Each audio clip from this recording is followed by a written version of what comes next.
My name is Jackie. My name is Ben, and Jackie is my wife. Well, I was always a Christian per se.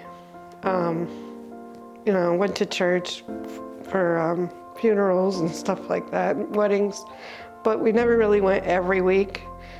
But we said our prayers at bedtime and for dinner and stuff like that. But we never were a every week church family. I've always had a belief. I always knew that the Father was with me. From the time I was a child, my mother would tell me how, before I can remember, I was drawing pictures of Jesus. I was more into the world around me when I was younger. So I was relying more on myself than God. I didn't really truly understand that I could rely on God and not have to put any undue pressure on myself.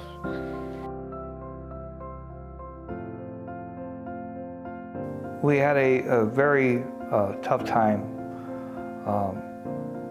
quite a few years back, where both the wife and I sunk into a deep depression.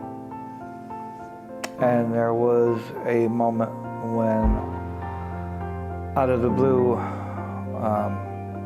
she was so far in a downward spiral that it was apparent that she was thinking of suicide.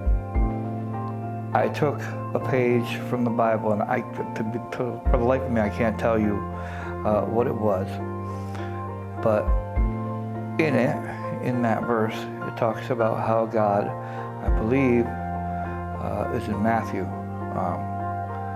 where He clothed the lilies and fed the birds, and are you not more than a bird or a lily? And I brought my Bible to her, and I handed it to her. At that moment, my wife started reading a tremendous amount, and she went through the Bible probably 2 or 3 times, at least. And she kept coming to me with these amazing things that she found. Each time she would go through the Bible, she'd find something new and amazing. And it happens to me too. But our life took a change after that. She told me I needed to follow my faith more, and she was right. She said, this is what you're good at. You came out here and you came in a room, and I was so depressed and I was ready to give up, and you were able to inspire me to keep moving and inspire me to look into this book. You need to be more into it. You should be speaking to people about God. But our relationship made me a better Christian, pushed me more towards God, and I believe the reason that we are together is the Father. When I decided to read the Bible and to learn more about Him, it's just I wanted more and more and more, a closer relationship.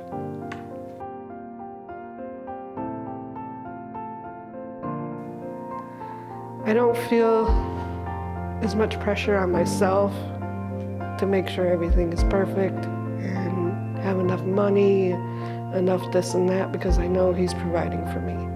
And my husband helped me to figure that out, and it was a lot.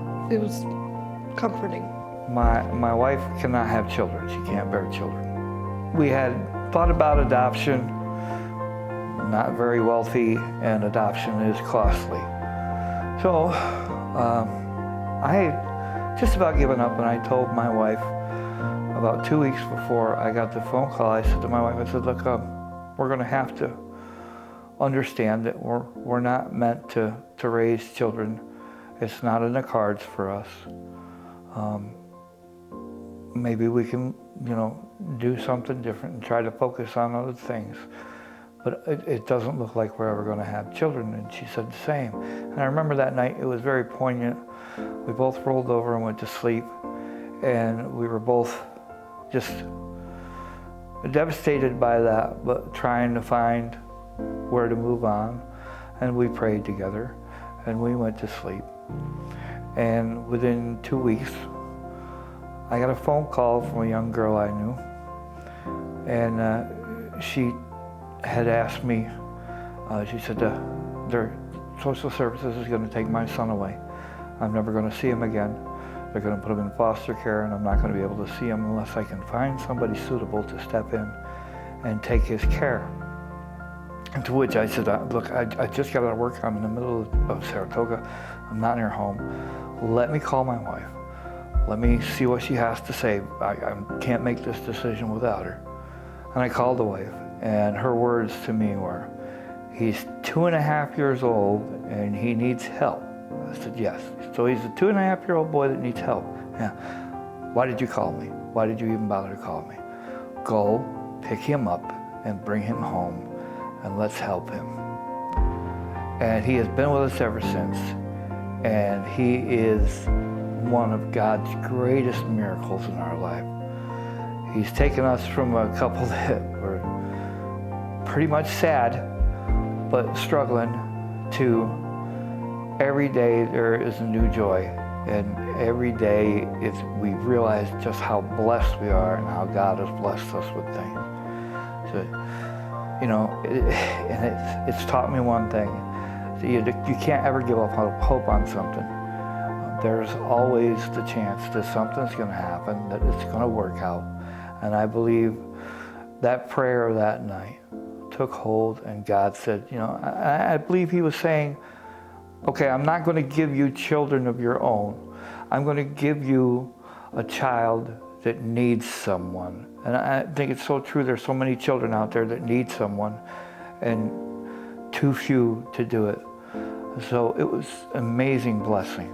I think that's a paramount joy of my life, that I can come out in the morning, you know, like this past Christmas morning, and watch him dig into all his presents and have such joy, and the cuddles with my wife that he does, and just the little things are amazing. And all that amazing came from God. Again, with parenting, it's just like anything else. You let Jesus take the wheel and see where it goes. Because it's going to work out better than you can do yourself. We're bringing up a little boy, and to see him interact with God has been the most amazing thing. He'll pray for his friends, and he'll pray for his family. It's just wonderful to see. We'll go to a restaurant and he'll tell us we have to pray first. And it's just amazing to see him grow in that way. My life has become a lot better. I was lost before, and there have been many miracles that have brought me back around.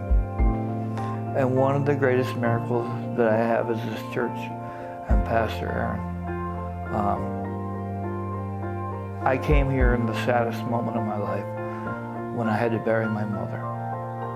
And I was met with love and understanding and compassion. The church has helped me several times through very hard times. Baptism is a confession of faith in front of the congregation and friends and family. I hope others that maybe don't know God, I mean, I don't know if they're going to see this, but maybe they can seek their own relationship with the Lord, because it's the best thing I ever did. Baptism is me showing everyone else that I'm giving my heart to Jesus and letting them see that, and hoping that somebody out there that either sees the video or comes to the church service for the baptism, they go, you know, this is great. This is what I want to know more about Jesus. I want to be baptized. I want to come to the faith. If we can get one person to do that out of this, that's the miracle that we need. I love this church. I love everybody in it. Every day that we get up now, we know there's a purpose-driven reason for us to be here, and that's His love.